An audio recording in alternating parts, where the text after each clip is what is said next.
Question there is a disc having the moment of inertia 160 kg/m²। इसका moment of inertia 160 है, held at rest and the two persons each of mass 10 kg standing on its periphery. 10-10 kilo के दोनों आदमी खड़े हैं। If one man start running with angular velocity of 2 radian metre पर second, 2 radian पर second in anti clockwise sense, and other man with the angular velocity of 3 radian per second in clockwise sense along the periphery of the disk with respect to disk, find the angular velocity of disk। इस case के अंदर एक बात बताइए, एक आदमी तो 2 radian पर सेकंड से दौड़ लगा रहा है इस सेंस में, अगर दौड़ना पहले रेस्ट में था, सब कुछ पहले सारा सिस्टम रेस्ट में था, ये 2 रेडियन पर सेकंड से दौड़ रहा है, ये 3 से अगर दौड़ना शुरू करते तो डिस्क की एंगुलर वेलोसिटी बतानी है। इसके लिए शॉर्टकट मैंने बताया था एंगुलर वेलोसिटी ऑफ डिस्क निकालने का, पहले माइनस साइन लगा दो, फिर moment of inertia of the man, moment of inertia हो जाएगा 10 × 4 का स्क्वायर, ये तो क्या मोमेंट ऑफ इनर्शिया, इंटू में ओमेगा, इंटू में इसका एंगुलर वेलोसिटी इसकी विद रिस्पेक्ट टू डिस्क, इसके angular velocity with respect to disc 2 + 2 मान लेते हैं। ये एंटी क्लॉकवाइज सेंस में घूम रहे हैं ना, तो इसकी 2 मान लेते हैं +2। एंटी क्लॉकवाइज को पॉजिटिव मान लेते हैं एक बार, एंटी क्लॉकवाइज को हम लोग क्या मान लेते हैं, पॉजिटिव, और क्लॉकवाइज को बताइए, क्लॉकवाइज को नेगेटिव मान लेते हैं।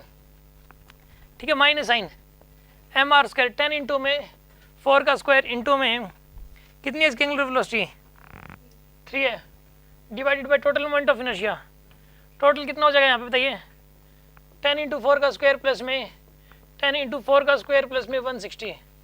ये सोल्व कर लीजिए आप, आंसर आ जाएगा आपके पास।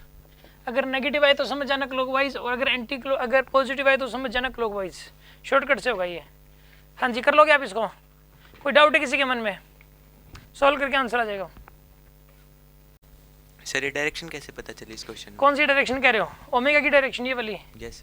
देखो शॉर्टकट है ये, पहले आप इसको सोल्व करो एक बार, मैं सोल्व ही कर देता हूँ एक बार। यहाँ पर आएगा ये 320 माइनस में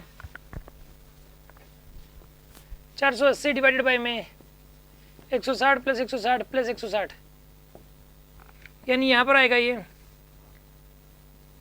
320 और 400 माइनस का 160, यहाँ पर आएगा 480 माइनस 1/3, यानी ओवरऑल 1/3 आ गया प्लस का। देखो पता है क्या, प्लस का आ गया यानी कि आंसर आएगा एंटी क्लॉकवाइज। कैसे है मैं बताता हूँ आपको, 1/3 एंटी क्लॉकवाइज आंसर है। ये कैसे कह सकते हैं, सुनो, इसने ये कह रखा है कि ये वाला आदमी पहले क्या घूम रहा था, एंटी क्लॉकवाइज घुमा, और ये क्लॉकवाइज घुमा। ये मैंने अपनी मर्जी से मान लिया एंटी क्लॉकवाइज को पॉजिटिव और क्लॉकवाइज को नेगेटिव, मैंने अपनी मर्जी से मान लिया। तो सर इसमें आपको किस तरह, इसमें आपकी मर्जी थोड़ी चलेगी। यहाँ पर हम अपनी मर्जी चलाएंगे शुरू में, और फिर हम अपनी मर्जी चला के जो कन्वेंशन मानेंगे हमारा आंसर भी उस कन्वेंशन के अकॉर्डिंग सही आएगा। जैसे कि मान लिया जाए मैंने एंटी क्लॉकवाइज को पॉजिटिव माना था, ठीक है, तो मेरा आंसर भी एंटी क्लॉकवाइज ही आना है तो पॉजिटिव ही आएगा। किसी बच्चे ने एंटी क्लॉकवाइज को नेगेटिव मान रखा होता तो उसका आंसर नेगेटिव ही आता फिर। क्यों? क्योंकि वो इस पर्सन का जो एंगुलर मोमेंटम लिखता I × ओमेगा लिखता, वो फिर नेगेटिव लिखता, इसका पॉजिटिव लिखता, ओवरऑल नेगेटिव बचता।